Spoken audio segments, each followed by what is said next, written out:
چیز بیشتری هم هست که باید بدونم. نمیدونم آقا. آدمی که تصمیم بزرگی میگیره نمیگه نمیدونم. یه جاهایی هر چقدر فکر میکنم نمیدونم درسته یا غلط.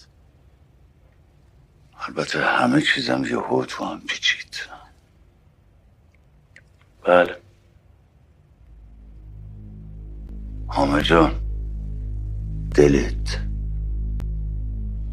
چی میگه؟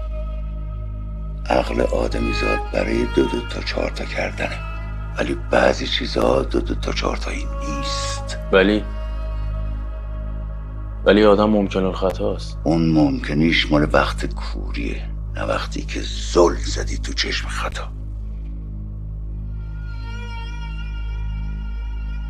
یه چیزایی هست درست و غلطش ته دله که معلوم میشه.